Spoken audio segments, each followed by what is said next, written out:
In 1980, the average rent for a one-bedroom apartment in America was $243 a month. If rent had just kept up with normal inflation, that apartment should cost about $900 today. But in 2025, if you live in any major city, Austin, Phoenix, Miami, Denver, Seattle, you're paying $1,800 to $2,500 for a one-bedroom. Two bedrooms? $2,500 to $3,500. That's not just inflation. That's a complete breakdown of housing affordability. Your parents could afford rent while saving money, going out, living life. You're spending half your paycheck just to keep a roof over your head and barely scraping by. And every year you get that notice. Rent's going up again. Another $100, another $200. And your landlord says it's market rates, it's property taxes, it's maintenance costs. But here's what they're not telling you. The reason rent is unaffordable has nothing to do with those things. It has everything to do with how housing stopped being a place to live and became an investment to extract maximum profit from. Today, I'm going to show you exactly what happened, who's profiting, and why your generation got trapped in a rental system designed to keep you poor. Let's start with what your parents' generation experienced, because the contrast is absolutely stunning. In 1980, the median rent in America was $243 per month. The median household income was $17,600 per year. That means rent was about 16.5% of annual income. You could afford rent on a part-time job. You could save money. You could actually live, not just survive. Let me give you some specific examples of what rent actually cost in real cities. In 1980, a one-bedroom apartment in Manhattan, yes, Manhattan, one of the most expensive places in America, rented for about $400 a month. Today, that same apartment is $4,000 or more. A studio in San Francisco was $350 in 1980. Today, it's $3,000 to $3,500. Austin, Texas, you could get a nice one-bedroom for $200 in 1980. Today, it's $2,200 to $2,600. Phoenix, Arizona was even cheaper, around $180 for a one-bedroom in 1980. Today, it's $1,800 to $2,200. Now, you might say, of course things were cheaper in 1980, that's just inflation. And you're partially right. Inflation means everything gets more expensive over time. $1 in 1980 is worth about $3.70 today. So if rent had just kept up with normal inflation, that $243 apartment from 1980 should cost about $900 today. But it doesn't. In major cities, one-bedrooms cost $1,800 to $2,500. Two bedrooms cost $2,500 to $3,500. That's double or triple what rent should be if it had only kept pace with inflation. And yes, there's a national average that's lower, around $1,400 to $1,600 for a one-bedroom, but that includes rural areas and small towns where most people don't live and where good jobs don't exist. If you live in a city, which is where the jobs are, you're paying the higher numbers. You're paying $1,800, $2,000, $2,500 or more for a basic apartment. And here's where it gets really painful. The median household income in 1980 was $17,600. Adjusted for inflation, that's about $65,000 in today's dollars. The actual median income today is $80,000. So income went up about 23% beyond inflation. But rent in cities went up 100 to 200% beyond inflation, depending on where you live. You're making a little more than your parents did after adjusting for inflation, but you're paying 2 to 3 times more for rent. In 1980, if you made the median income, you spent about 16.5% of your income on rent. Today, if you make $80,000, that's about $6,600 per month. If you're paying $2,000 for a one-bedroom in a city, that's 30% of your income. If you're paying $2,500 for a two-bedroom, that's 38%. And if you're making less than the median, which half the population does, you're spending 40 to 50% or more of your income just on rent. Your parents spent less than 20% of their income on rent and had money left over for savings, for fun, for building a life. You're spending 30 to 50% and have nothing left. That's not because you're irresponsible. That's because the economics of housing changed fundamentally, and it changed in a way that destroyed affordability for renters. So what happened between 1980 and today that broke the rental market? One word: financialization. Housing stopped being primarily about providing people with homes and became primarily about generating returns for investors. And this shift happened in stages. In the 1980s and 90s, most rental properties were owned by individual landlords. Someone who owned a few houses or a small apartment building, maybe inherited property, rented it out for steady income. These landlords wanted good tenants. They kept rent reasonable because they needed the rental income and couldn't afford long vacancies. It wasn't perfect, but it was a relatively balanced system. Then came the 2008 housing crash. Millions of Americans lost their homes to foreclosure. Housing prices collapsed, and Wall Street saw an opportunity.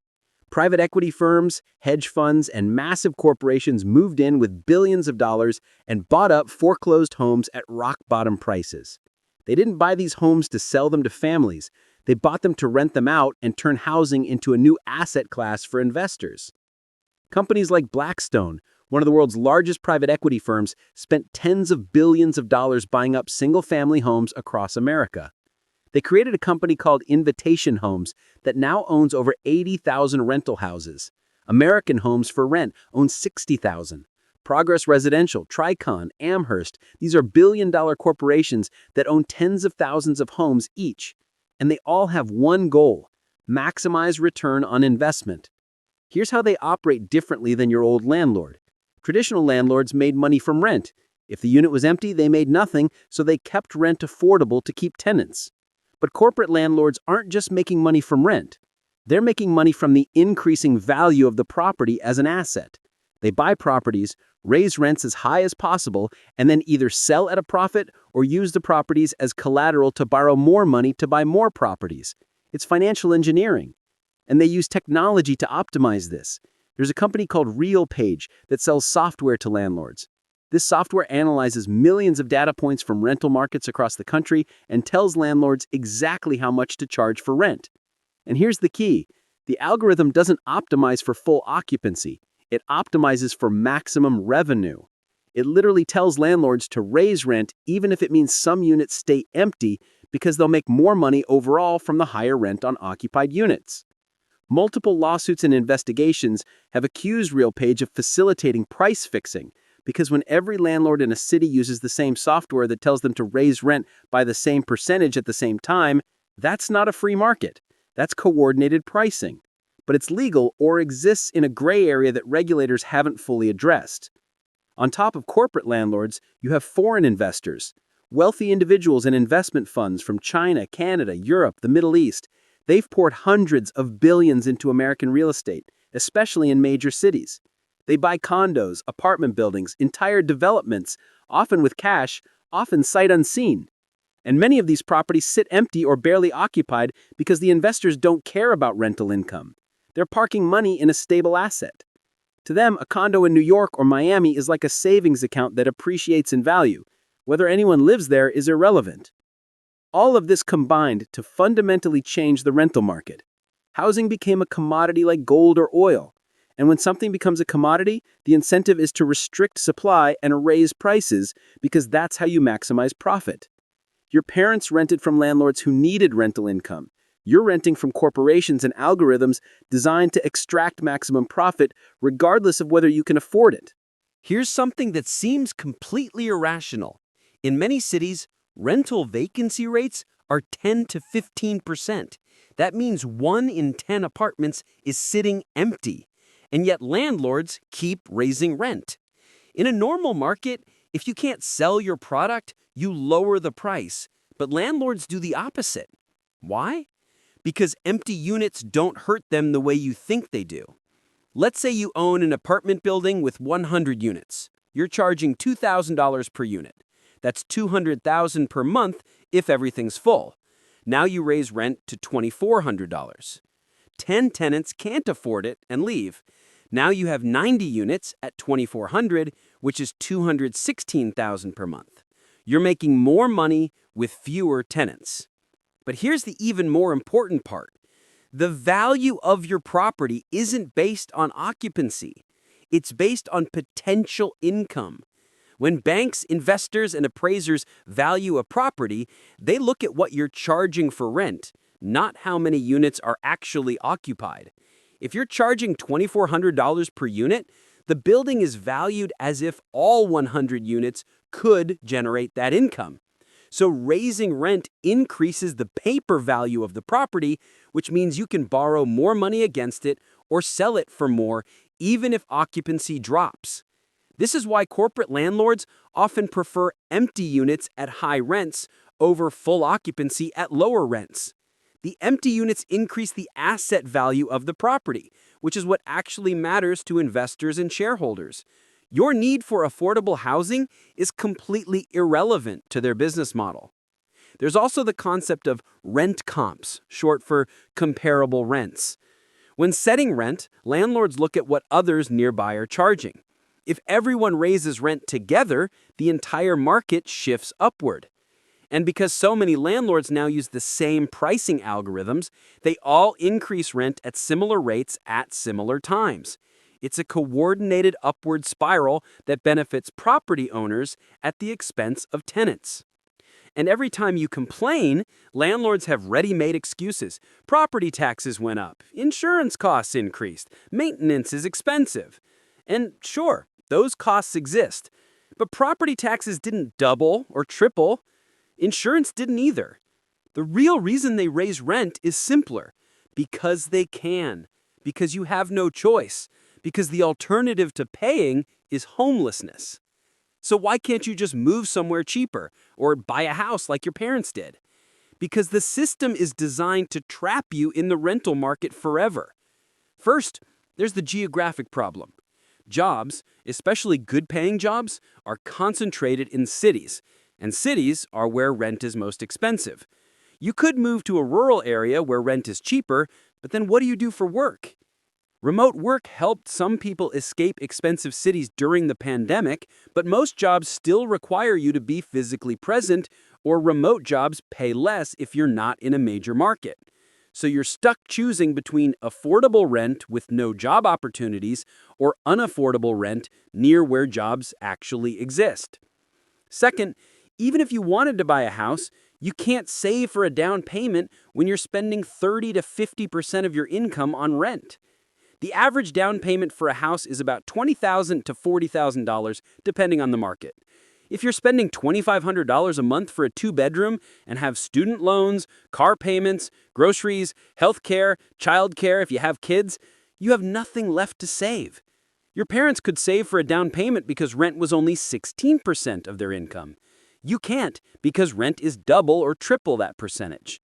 And even if you somehow scrape together a down payment, housing prices have exploded just like rent.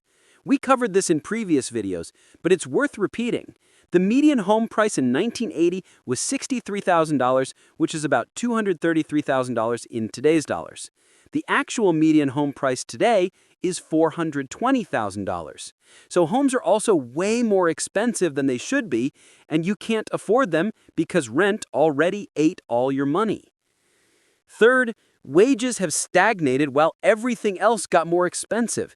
We already covered that income went up 23% beyond inflation since 1980, but rent went up 100 to 200% beyond inflation in cities. That gap is everything. Your parents' generation saw wages grow faster than cost for decades after World War II. Your generation is experiencing the opposite, costs growing faster than wages, so every year you fall further behind. And finally, there's virtually no government protection for renters.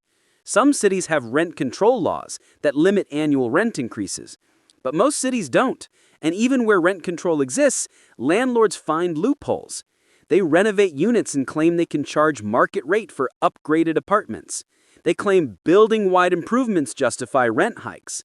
Rent control helps, but it's not a solution when most places don't have it. Meanwhile, homeowners get massive government support, mortgage interest tax deductions, property tax caps, first-time homebuyer programs, down payment assistance, FHA loans, all kinds of subsidies and incentives to make homeownership easier. But renters? Nothing. No tax breaks, no assistance programs, no protections from arbitrary rent increases.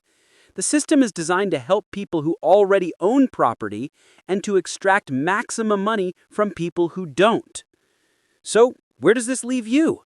It leaves you trapped in a system designed to transfer your wealth to property owners while giving you nothing in return. Every rent payment is money that could have built your future, gone into savings, retirement, starting a business, buying a home. Instead, it's going to a corporate landlord or private equity firm or foreign billionaire who sees you as a revenue stream, not a human being. And it's only getting worse. As long as Wall Street and private equity control more and more rental housing, as long as algorithms set rent prices to maximize profit instead of affordability, as long as cities fail to build enough housing and wages don't keep pace with costs, rent will continue to consume more of your income every single year. The only real solutions are systemic, and they require political will that doesn't exist yet. We need to massively increase housing construction, especially affordable units. We need strong rent control and tenant protection laws nationwide, not just in a few progressive cities. We need to regulate or break up corporate landlords who treat housing like a stock portfolio. We need to raise wages so people can actually afford to live. We need to stop treating housing as a commodity and start treating it as a human right. Other countries have figured this out. Vienna, Austria, has social housing that provides affordable, high-quality apartments to over 60% of its population. Singapore has public housing for 80% of its residents. These aren't radical ideas.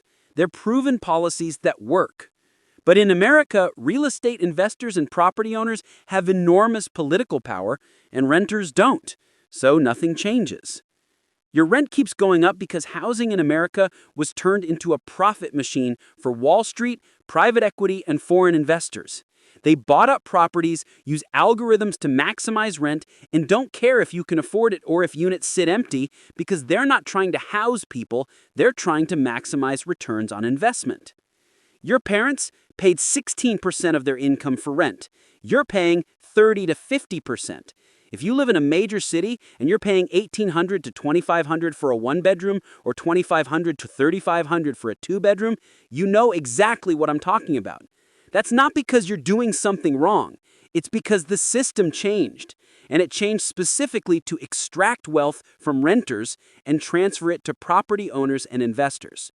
If this video made you angry, good. You should be angry. Share it with everyone you know who's struggling with rent. Leave a comment and tell me your story. How much is your rent? How much is it increased? Are you being priced out of your city? Are you trapped because you can't save for a down payment? Let's talk about it. And subscribe because we're going to keep exposing the economic forces that are rigging the system against working people. I'll see you in the next one.